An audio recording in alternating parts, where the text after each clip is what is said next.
사도행전 14장 말씀입니다. 사도행전 14장 신약성경 211페이지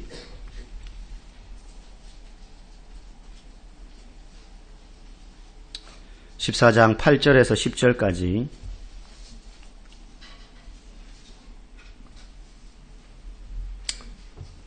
사도행전 14장 8절에서 10절까지 우리 한 절씩 읽고 10절은 같이 보도록 하겠습니다.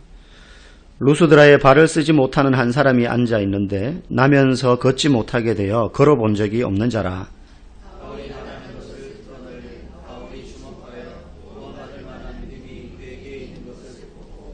큰 소리로 이르되 네 발로 바로 일어서라 하니 그 사람이 일어나 걷는지라. 아멘. 오늘은 기적에 대해서 좀 이야기를 하도록 하겠습니다. 여러분 혹시 살면서 아니면 교회 다니면서 경험했던 가장 큰 기적이 있습니까? 야, 이거는 사람의 힘으로는 일어날 수 없는 일인데 일어났네? 뭐 TV로 보거나 누가 카더라 이거 말고 내가 직접 경험한 거, 내 눈으로 목격한 거, 혹시 그런 기적이 있습니까? 저는 목회를 하다 보니까 그런 현장에 많이 있을 기회가 있었습니다. 기도를 했더니만 분명히 정신병이 아니거든요. 이 정신병 걸린 사람과 귀신 들린 사람 구분이 돼요. 몇 가지 테스트를 해보면 알아요. 귀신 들린 사람들은요, 기도를 하면 그리고 성경을 읽어주면 정말 싫어합니다. 저는 중학교 3학년 여학생이 귀신 들린 걸 봤었어요. 제가 중등부를 할 때. 수련회 갔는데 애가 그런 거예요. 기도를 하면 귀신이 떠나가는 걸 봤고요. 전신마비로 눈만 껌뻑껌뻑거리고 한 달째 누워있던 어떤 할머니를 위해서 우리가 이제 그 교회에 가서 여러 가지 봉사를 하고 난 다음에 청년 때 이제 마지막 오기 전날 저녁에 그분 집에 가서 기도를 했습니다. 그래서 한 10여 명의 신학생들이 모여서 기도를 했어요. 2시간, 3시간을 기도를 했어요. 처음에는 그냥 간단하게 예배만 드려주고 올라 그랬다가 이렇게 기도를 하게 되어서 기도를 했는데 한 달 동안 꼼짝도 못하던 할머니가 그 기도가 끝날 때쯤 되어서 점점 몸이 풀려가지고 일어나서 우리 손을 잡고 덩실덩실 춤을 추는 것도 봤습니다. 제 어머니가 눈 오는 날, 요즘 같은 날 출근하려고 계단을 내려가다가 계단에 눈이 쌓이는데 미끄러지면서 그대로 엉덩방아를 찧으셨는데 그때 제 어머니가 70kg가 넘으셨어요. 어머니가 떡대가 좋으셨거든요. 그러니까 그 무게로 눌려버렸으니까 척추가 어떻게 됩니까? 정형외과 가서 엑스레이를 찍으니까 번호는 기억이 안 나는데 그 번호 사이에 그 연골이 완전히 삐져나와가지고 뼈끼리 닿는 거예요. 디스크예요, 디스크. 그래가지고 병원에서는 교정기 있잖아요, 상체해주는 거. 그걸 사가지고 하고 한 20몇만 원 줬던 것 같아요. 비싸게. 1년 동안 꼼짝도 하지 말라는 거예요. 그걸 하고. 잘 때도 그걸 하라는 거예요. 그리고 치료를 받는데 나이가 들면 허리가 기역자로 굽을 가능성이 크다. 제가 병원 가서 똑똑히 의사의 멘트를 들었는데 그걸 아직도 기억을 해요. 2달을 그러고 계셨어요. 2달을. 이렇게 몸을 옆으로 돌리지도 못하셨어요. 너무 아파가지고. 여러분, 어머니 허리 고치려고 여러분 쪽제비 먹어보셨어요? 쪽제비. 쪽제비 말린 게 허리에 좋다 카더라. 그래서 저희 아버지가 자기 이제 칠성시장, 서문시장 저번에 불났던데 그 어디 뒷골목 가가지고 뒷골목 가면 그런 거 팔아요. 예, 수렵해가지고 잡은 짐승들 막 말려가지고 쪽제비 말린 거를 가져오셔가지고 그걸 빻아요. 빻아가지고 믹서기에 갈아서 가루를 만들어서 그걸 볶아요. 볶아서 참 빻아요. 그러면은 락앤락통 요만한데 한 통이 나와요. 한 2만원 쪽제비 하면 이빨까지 다 갑니다. 노린내가 집안에 얼마나 풍기는지 어머니가 막 코를 막고는 도저히 못 먹겠다고 저보고 한번 먹어보래 먹을 만한지 실험 대상이 돼가지고 한 숟가락을 그거를 먹었거든요. 3일을 양치질을 해도 입에서 노린내가 안 가시는 거예요. 어머니가 내가 죽으면 죽어 지금 못 먹겠다 비위상해서 안 드셨어요. 뭐 홍화씨가 그때는 요즘은 다 홍화씨가 뼈에 좋다는 거 알지만 그때는 잘 모를 때였어요. 막 나올 때였어요. 그래가지고 그거를 요만큼 8만 원인가를 주고 사오셔가지고 그거를 또 해가지고 안 되죠. 2달을 열심히 기도했어요. 어떻게 되었을까요? 2달 뒤에 완전히 허리가 나으셔가지고 출근을 하셨어요. 지금도 아무런 어려움 없이 직장 다니십니다. 그래서 사람이 보기에는 멀쩡하게 다니는데 약간 의심이 생기잖아요. 그래서 병원 가서 엑스레이를 한번 찍어보자. 진짜 나은 건지 아니면 그냥 나았다고 통증을 못 느끼는 건지. 그래서 가서 찍었는데요. 뼈 사이에 그 연골이 들어갔어요. 하나도 치료받은 게 없거든요. 그래서 의사가 수술한 것도 아닌데 이게 어떻게 나았느냐. 기도해서 나았다. 그러니까 우리를 완전히 무슨 광신도 취급을 하면서 이상하게 쳐다보더라고요. 근데 나은 걸 어떻게 해요? 네, 나은 걸 어떻게 해요? 그런 기적을 많이 경험했습니다. 그런데 제가 설교 준비하면서 그것 말고 내 인생에 나타난 가장 큰 기적이 뭘까를 생각을 하다가 딱 든 생각이 나 같은 사람이 예수 믿어서 목사된 것. 그게 가장 큰 기적이다라는 생각이 들었습니다. 왜냐? 여러분, 아픈 몸이 낫고 가난한 사람이 부자가 되는 것보다 더 힘든 게요. 사람이 변하는 것이기 때문입니다. 여러분, 사람은 정말 안 변합니다. 여러분 같이 사는 수십 년 살아온 옆에 동지를 한번 보십시오. 아내나 남편을. 변했죠? 30년, 40년 살아서 그 정도 변한 거예요. 그러니까 얼마나 사람이 변하기 힘듭니까? 잘 안 변해요. 겉모습, 행동은 좀 변할 수 있어요. 그런데 그 속성이 변한다는 건요. 교육받아서 변하거나 환경에 훈련받아서 닳고 닳아서 변하는 거 아주 미세합니다. 그래서 그 사람의 생각이 뒤집어지고 가치관이 바뀌어져 가지고 인생을 바라보는 눈과 삶을 사는 목적이 바뀐다는 것만큼 더 큰 기적은 없는 줄 믿습니다. 오늘 우리가 읽은 본문에 보면 바울과 바나바 이 두 사람이 이제 떠돌아다니면서 전도를 합니다. 바울은 총 4번에 걸친 전도를 떠나요. 전 세계를 돌아다닙니다. 점점 다니는 곳이 넓어져요. 마지막 4번째가 로마에 붙잡혀가지고 가는 거예요. 그래서 로마에서 복음을 전하게 되는데 이 사람들이 복음을 전할 때에 무슨 계획표를 짜놓고 복음을 전했던 게 아니에요. 내일은 우리가 배 타고 한 일주일쯤 걸려서 저 도시에 가서 복음을 한 달쯤 전하다가 그 다음에는 저 도시를 가자. 그리고 나서 거기 한 달쯤 머물다가 그 다음엔 저쪽으로 가자. 이런 계획표를 짜고 복음을 전한 적이 없었어요. 그러면 어떻게 도시를 돌아다니느냐? 여기에 가서 복음을 전하다가 어떤 계기가 되어서 이 사람들이 떠밀려가는 거예요. 다른 도시로. 그 도시, 그 다음 도시에 가려고 생각해서 간 게 아니에요. 그러면 어떤 계기로서 떠밀려가냐? 핍박받아서.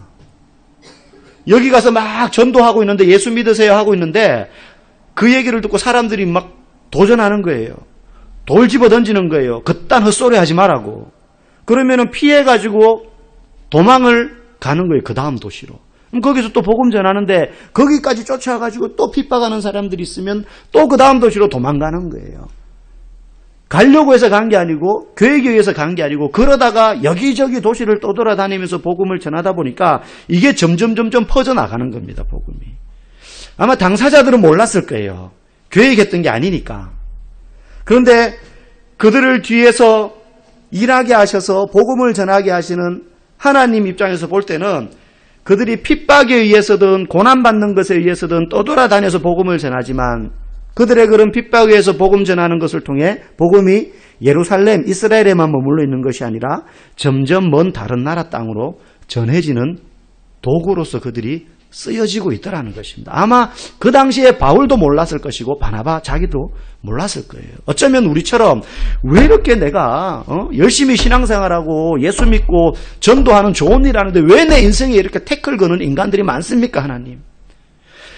내가 나 혼자 잘 먹고 잘 살라고 지금 이러는 게 아니고 예수 믿게 하려고 이렇게 사는데 왜 이렇게 어려움이 많고 방해하는 일이 많이 생깁니까? 좀 수월하게 도와주셔야 되는 거 아니에요? 혹시 이런 불만을 가졌을지도 몰라요. 우리도 신앙생활 하다 보면 그럴 때 있잖아요. 내가 좀 열심히 믿어보려고 하는데 왜 이렇게 힘든 일이 생기나요? 교회 나오고 내가 뭔가 열심히 하면 내 인생이 좀 잘 풀리고 잘 돼야 되는데 왜 그렇지 않습니까? 그런데요, 그 현장에 있는 이들도 그걸 몰랐는데 그들의 고난을 통해서 복음이 점점 전해지더라 하는 거죠. 오늘 성경이 그 사실을 명확하게 보여줍니다. 환란이 일어나고 어려움이 찾아오는데 그것이 단순히 그 사람들을 힘들게 하는 걸로 끝나는 게 아니라 그 고난 때문에 복음이 들판의 불길처럼 퍼져나가는 계기가 되더라. 그걸 하나님이 세밀하게 손길로 움직이시더라. 이걸 보여줍니다. 또 하나의 중요한 초점이 있는데 이렇게 복음이 그 사람들에 의해서 전해지는데 하나의 일관적인 특징을 띠더라는 거예요. 사도행전을 쭉 읽어보면 이 바울이 처음에 예수 믿는 사람들을 핍박하다가 그 사람이 예수 믿게 되고 복음을 전하는 사람이 됩니다. 그런데 그때 처음 예수를 믿게 될 때에는 예수님이 바울을 향해서 내가 이 사람을 이방인에게 복음을 전하는 사람으로 세우겠다. 유대인 아닌 다른 나라 사람들에게 복음을 전하는 사람으로 쓰겠다 하셨거든요. 그런데 실제 사도 바울의 전도 여행 과정을 가만히 훑어보면 오늘 본문도 그래요. 지난 본문도 그렇고 바울은 이방인에게 복음을 전하고 싶지 않았어요. 자기 동족에게 먼저 예수님을 전하고 싶었어요. 내 동포가 먼저 예수 믿었으면 좋겠다는 거예요. 그래서 바울의 전도 경로를 가만히 보면 어떤 도시에 가면 이스라엘이 아닌 다른 나라에 딱 가면 제일 먼저 찾아간 데가 회당이라는 곳이었어요. 회당은 예루살렘에만 성전, 교회가 있었고 다른 지역에는 교회가 성전이 없었기 때문에 다른 나라에 사는 유대인들이 모여가지고 거기서 예배도 드리고 기도도 하고 성경도 보고 하던 그런 장소였어요. 유대인들의 공동체였어요. 그게 어느 도시에 가나 있었어요. 단 성인 유대인 남자 10명 이상이 돼야 회당을 만들 수 있었던 유대법이 있었거든요. 그래서 어떤 도시에 딱 가서 거기에 회당이 있다 그러면 거기에 유대인들이 꽤 있다는 뜻이에요. 그래서 바울은 쫓겨서 어떤 도시에 가게 되더라도 회당을 먼저 찾아갔어요. 내 동족에게 먼저 복음을 전하고 싶어서. 그런데 점점 갈수록 이게 변해요. 타지니까 아무래도 유대인보다는 이방인이 많겠죠. 근데 비율이 유대인 40, 이방인 60이었으면 또 그 다음 도시에 가면 유대인 30, 이방인 70. 그 다음 도시에 가면 유대인 20, 이방인 80. 유대인은 점점 줄어들고 심지어 오늘 간 이 루스드라에는 회당이 없어요. 그 말은 유대인 여자들은 모르겠지만 유대인 성인 남자가 10명이 안 된다는 거예요. 이 루스드라는. 그만큼 유대인들이 별로 없어요. 그래서 바울의 설교를 가만히 들으면 유대인들이 많이 있던 곳에서 설교할 때는 아브라함 이야기, 이삭 이야기, 다윗 이야기를 해요.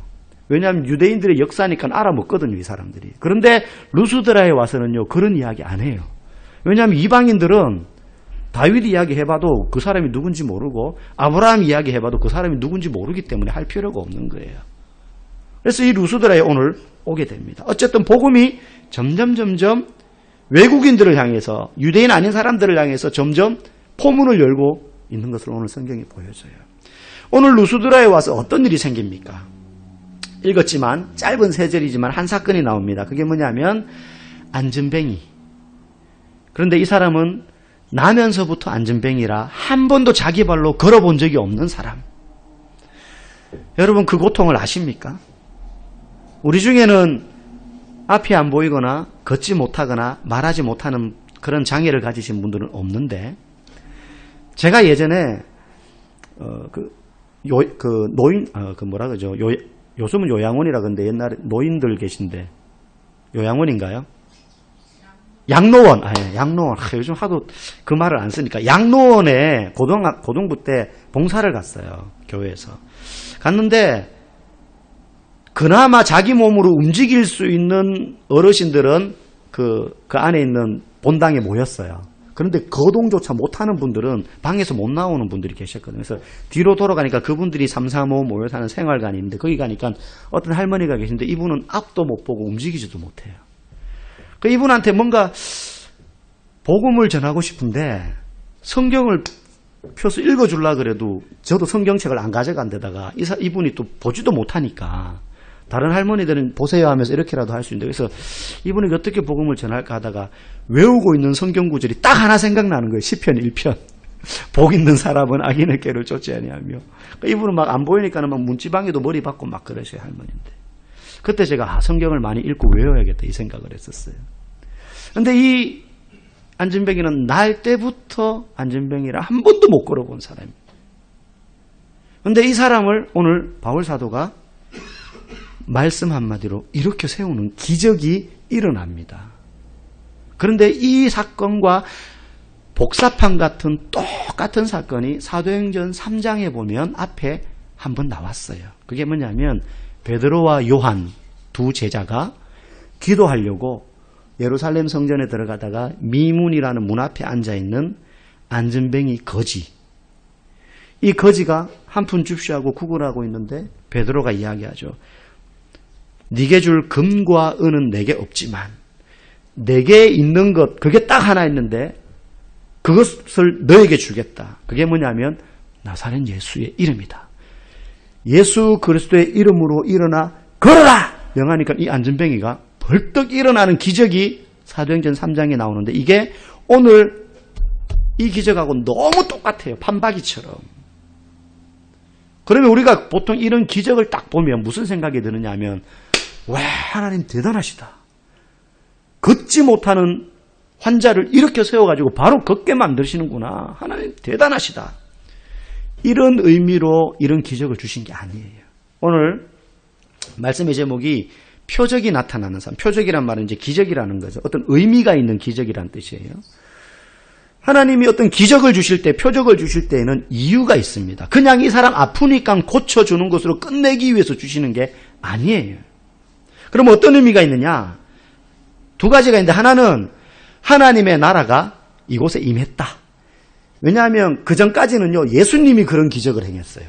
예수님이 다리 아픈 사람 고치고, 못 보는 사람 눈 뜨게 하고, 귀신 들린 사람 떠나가게 하고 고치고 막 이렇게 했거든요. 제자들은 예수님을 따라다니면서 그걸 구경했을 뿐이에요. 그런데 이제 예수님이 부활하시고 난 다음에는 제자들이 이 기적을 행하는데 베드로가 처음으로 그 기적을 행했던 거예요. 그 말은 이제는 예수님 이후에 예수 믿는 사람들에 의하여서 이 땅에 하나님이 일하시는 증거들이 나타난다. 예수님이 부활했다 그래서 끝난 게 아니다. 하나님의 나라가 우리 가운데 임했다라는 것을 가르쳐주는 게 기적의 첫 번째 의미고, 두 번째는 사도들이 막 복음을 전하는데 예수 믿는 사람들이, 이 사람들이 무슨 학위가 있는 것도 아니고 공공기관에서 나온 무슨 자격이 있는 강사들도 아니고 무슨 권력이 있는 것도 아니고, 이 사람들이 나가가지고 예수 믿으세요, 예수님은 하나님의 아들이십니다 이렇게 말할 때 그걸 듣는 이방 사람들이 무슨 햇소리야, 무슨 예수님이 하나님의 아들이란, 특히 유대인들이 들을 때는 이거는 피가 거꾸로 쏟는 이야기거든요. 왜냐하면 유대인들은 유일신 하나님이기 때문에 여호와 하나님에게 아들이 있다? 듣도 보도 못한 이야기예요, 유대인들한테는. 그래서 유대인들은 기독교를 이상한 사이비 종교라 그래요, 지금도. 어떻게 하나님이 아들이 있냐. 그런데 우리는 삼위일체를 이야기하거든요. 그러니까 무슨 성령도 하나님이라 그러고 아들이신 예수님도 아들이라 그랬다가 하나님이라 그랬다가 막 그러니까 유대인들이 들을 때는 이건 말도 안 되는 이야기거든요. 너네 말 못 믿겠다 이거예요. 밑도 끝도 없이 예수님을 믿어야 된다 그러니. 그래서 이들의 말이 진짜 믿을 만한지 그렇지 않은지를 증명하기 위해서 이런 기적이 일어났어요. 그냥 말만 하면 그걸 뭘로 믿어. 무슨 당신이 무슨 백이 있어, 배경이 있어, 믿을 만한 무슨 실력이 있어, 학위가 있어, 뭐가 있어요? 고기 잡던 어부였고 제자들이 세관에 앉아가지고 세금 거두던 사람들이었는데, 그때 이들의 전하는 말과 함께 기적이 일어난 것을 보고 사람들이, 와, 저 사람들의 말이 그냥 말뿐인 게 아니구나. 뭔가 저 사람들의 말이 믿을 만한 힘이 있는 것이구나 라는 것을 증명하기 위해서 기적을 줬다는 거예요. 기적이요, 단순히 봐, 안전뱅이가 일어나는 거 봤지, 그러니까 예수 믿어야 돼, 이게 아니에요. 여러분, 기적 보고 사람들이 설득되던가요? 안 됩니다. 앞에도 보면 바울이 기적을 행했는데 설득되기는커녕 유대인들이 돌 들고 바울과 바나바를 치려고 그랬어요. 그래서 지금 루스드라까지 쫓겨온 거예요. 안 믿습니다. 기적을 보고도요, 사람들이 어떻게 생각하느냐 하면 처음에는 깜짝 놀라는데요, 곧 어쩌다 보니 그래 됐지, 이렇게 생각해요. 네. 저희 친척들이 예수 안 믿는 분들이 있었는데 저희 가정에 일어났던 그런 기적들을 명절 때 모여가지고 막 이야기해요. 그러면 안 보여, 안 와, 이래요. 근데 그런 분들은 봐도 안 믿어요. 봐도 안 믿어요. 결국이요, 기적은요 언제 나타나느냐, 우리가 아프니까 병 걸렸으니까 낫게 해주세요, 가난하니까 부자 되게 해주세요, 그렇게 기도할 때 나타나는 것이 아니라 우리가 복음을 전하고 예수 그리스도를 전하며 살 때 우리의 삶에 표적과 기적이 나타나더라는 거예요. 그리고 그게 나타나는 것을 보고 교회를 다니지 않는 우리 주변의 사람들이 야, 우리는 먹고 살라고 이렇게 열심히 애를 쓰고 노력하는데도 만족이 없고 늘 불평이 있고 늘 인생이 불만족하고 평안이 없는데 저 사람들 보니까 먹고 사는 게 중요한 게 아닌가 봐. 우리랑 사는 목적이 다른 것 같아. 왜? 나보다도 돈을 더 버는 것도 아니고 더 배운 것도 아니고 더 번듯한 직장에 나가면서 떵떵거리며 잘 사는 그런 환경도 아니고 맨날 비실비실하면서 여기 아프다 저기 아프다 그러는데도 인생에 만족이 넘치고 기쁨이 넘치고 감사가 넘치고 말하는 게 다르고 생각하는 가치관이 다르고 가만히 보니 돈 때문도 아니요 일이 잘 풀렸어도 아니요 자식이 호강시켜줬어도 아니요 나하고 다른 게 하나 있는데 보니까 예수 믿는 거다. 잘은 모르겠지만 저것 때문에 저 사람들이 우리랑 다르게 사는 것 같아 라고 생각하도록 살아낼 때 그게 표적과 기사가 되는 거예요. 그게 사람을 바꾸는 거예요. 막 기적이 일으켜가지고 돈 따발 안 켜주고요. 막 병 고쳐주고요. 저는요 기도해가지고 병이 나았는데 그 다음에 더 술 많이 마시고 더 담배 많이 피고 더 마누라 두드려 패는 사람 많이 봤어요. 기적을 체험하고도 안 돌아와요. 막 너무 답답한 거 이걸 어떻게 할 수도 없고 두드려 잡을 수도 없고 막 그래가지고 그 남편 때문에 너무 힘들어하는 아내들 종종 봤어요. 하나님이 우리의 삶에 어떨 때 기적을 베풀어 주시느냐 우리가 복음을 전하면서 살 때 예수를 전하면서 살 때 우리의 삶을 증명하기 위해서 야 먹고 살려고 사는 게 아니라 예수 전하면서 사는데 그런데도 불구하고 먹고 살려고 사는 우리하고 다르구나 이걸 증명하기 위해서 기적을 베풀어 주시고 그럴 때 하나님 저 이게 필요해요 저게 필요해요 우리 애가 공부 잘했으면 좋겠어요 남편이 월급이 더 올랐으면 좋겠어요 좋은 일감이 많이 생겼으면 좋겠어요 이런 기도 막 안 해도 우리의 필요를 하시는 아버지 하나님께서 우리의 필요를 채워주시는 이 영적인 선순환의 역사가 일어나는 삶 그런 삶을 우리가 살아야 되는 것입니다. 오늘 우리의 삶의 신앙의 목적이 달라져야 됩니다. 우리 신앙의 목적은요. 사업 잘 되고 월급 오르고 애들 공부 잘해서 나중에 나처럼 안 살고 좀 더 나보다는 잘 살았으면 좋겠다는 마음에 열심히 교회 다니는 것이 되어서는 안 됩니다. 내 소원 성취하러 교회에 다니는 게 아닙니다. 만약에 그 정도에 그친다면 저기 산에 가서 치성 드리는 것과 다를 바가 없어요. 대상과 장소만 다르지 똑같은 거예요. 교회 다니면서 그저 마음의 평안을 얻고 인격이 좀 다듬어지고 욕 좀 덜하고 음주 가무 좀 줄어드는 것 정도로 신앙생활에 만족을 얻으려 한다면 처음에 시작은 그렇게 할 수 있지만 계속해서 그 정도에 머물러서는 안 돼요. 열심을 내고 정성을 다하는 것 좋아요. 그런데 내가 열심을 내어서 하나님께로부터 무언가 얻어지기를 기대하며 교회를 나온다? 여러분 그렇게 열심을 내서 신앙생활을 하는 건요. 불교 신자들이 우리보다 더 열심히 합니다. 절에 다니는 사람들이 우리보다 더 열심히 해요. 네. 여러분 교회 가보면 이렇게 안내 팻말에 새벽 기도회 몇 시, 주일 예배 1부 몇 시, 2부 몇 시, 뭐 예배 안내 쭉 있잖아요. 주일학교 몇 시. 여러분 절도 그래요. 요즘 사찰에도 가면요 팻말이 있어요. 새벽 불공. 교회는요 우리 교회도 토요일 일요일은 새벽 기도회가 없어요. 네. 저도 좀 쉬고 싶어서. 네. 그런데 절은요 쉬는 날이 없어요. 1년 365일. 새벽 예불 5시 반 6시 이렇게 안 합니다. 4시 반.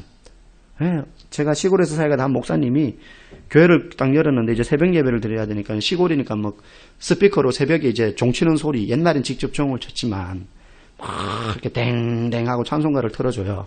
그러니까 이분이 시골은 일찍 새벽 예배 5시에.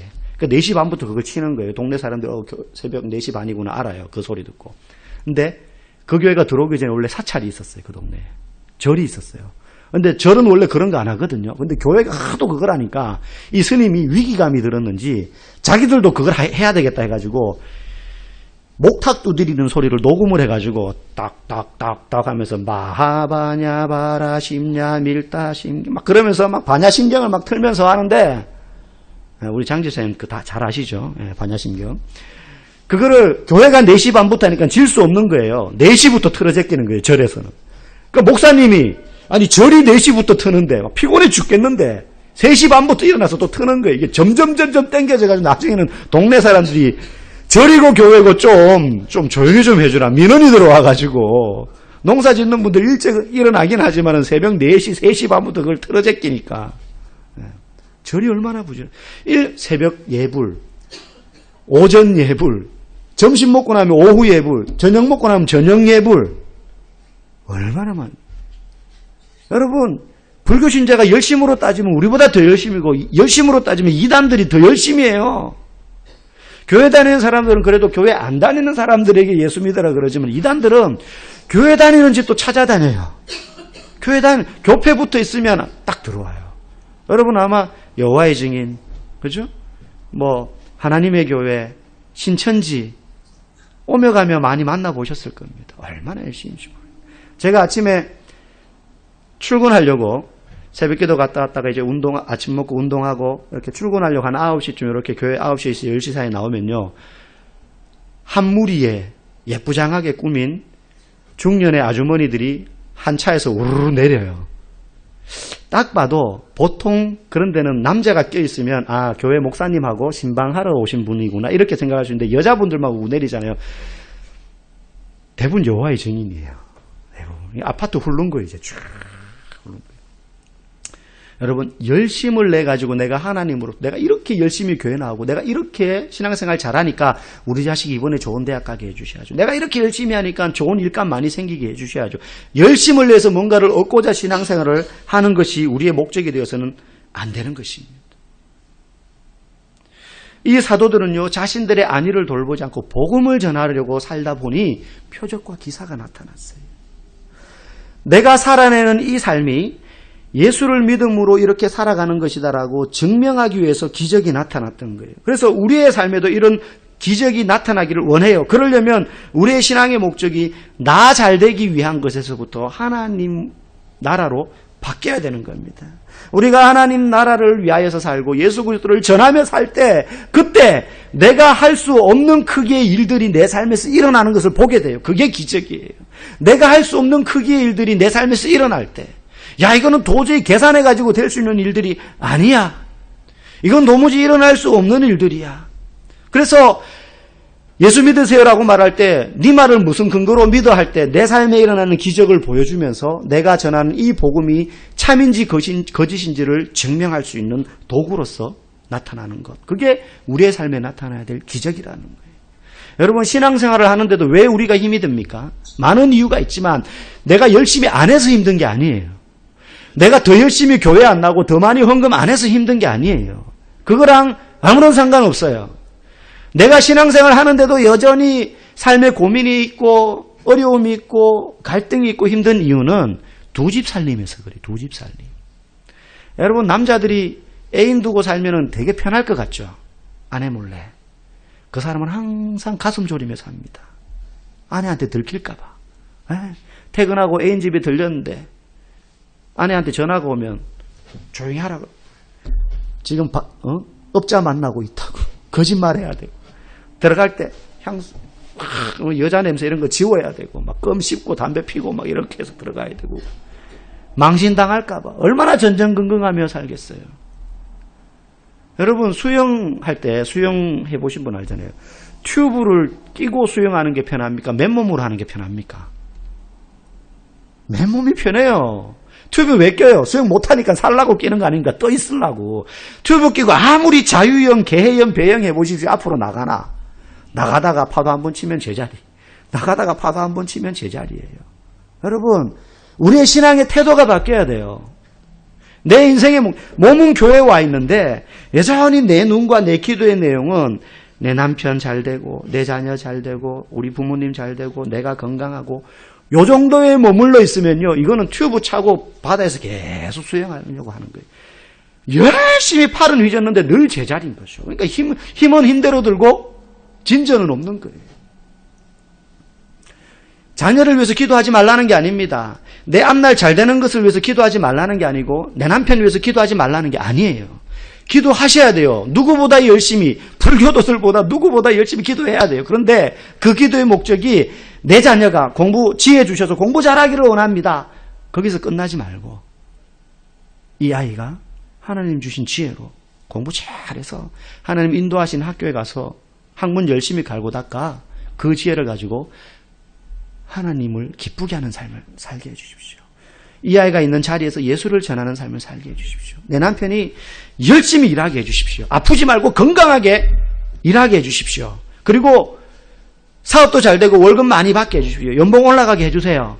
그래서 남는 돈으로 저축하고 그거 저축 잘해가지고 청약 통장 만들어가지고 나중에 분양받게 해주세요. 이게 아니고 월급 오르고 연봉 오르면 그 남는 여유로 주님 주신 물질로 하나님 위해서 쓰게 해주십시오. 건강해야 됩니다. 제가 지금 건강 위해 가지고요. 이제 딱 일주일 넘었어요. 다이어트를 하고 있거든요. 그냥 살 빼려고만 하는 게 아니고 건강을 위해서 해야겠다. 건강검진 받고 난 다음에 이 겉으로는 없는데 이 내장 비만. 그래서 이걸 빼야 되겠어요. 그래서 제가 일주일, 거의 지금 일주일 넘어 2주 정도 됐는데 아침, 저녁만 샐러드랑 닭가슴살만 먹고 점심만 밥을 반 틈 먹었어요. 그러니까 몸에 나타났던 증상들이 지금 사라지고 있어요. 벌써 얼굴이 약간 V라인, 가까이서 보시면 모르고 멀리서 보셔야지. 그래서 이제 다음 주부터 2단계로 돌입하려고 해요. 이제 한 달 뒤에 저를 못 알아보시는 분이 계실지도 모르겠어요. 우리 목사님 어디 갔냐 그러지 마시고. 여러분, 우리가 살 때 건강도요, 그저 내가 아프니까 힘드니까 좀 나은 삶을 살아야지 해서 건강을 위해서 기도하는 게 아니라 건강해야 주의 일을 위해서 열심히 감당할 수 있지 않겠어요? 우리의 목적이 한 걸음 더 나가자고요. 그렇게 살 때 맨바다에서 그냥 맨몸으로 촥촥 나가는 거지. 언제까지 우리가 튜브 낀 상태로 안전하게 있으면서 교회만 다니고 기도만 해서는 좀 불안해. 돈도 좀 믿어야 되고 친구도 좀 믿어야 되고 내 능력도 믿어야 되고 계획도 좀 세워서 이렇게 해봐야 되고 그게 아니라 둘 중에 하나를 택해야 된다는 거죠. 여러분, 남편들의 일터와 사업장과 아내가 지키는 가정과 우리 자녀들이 공부하는 학교에 이런 표적과 기사가 많이 나타나기를 원합니다. 성경 잘 몰라도 기도 잘 못해도 우리가 하나님 나라의 백성으로서 이 땅을 사는 동안 복음을 전하는 것이 가장 중요한 인생의 목적이라는 것을 분명히 방향 설정하고 살 때 저와 여러분의 삶에 우리가 감당할 수 없는 크기의 일들을 경험하게 될 줄 믿습니다. 그러한 삶을 사시기를 주님의 이름으로 간절히 축복합니다. 함께 찬양하고 우리 말씀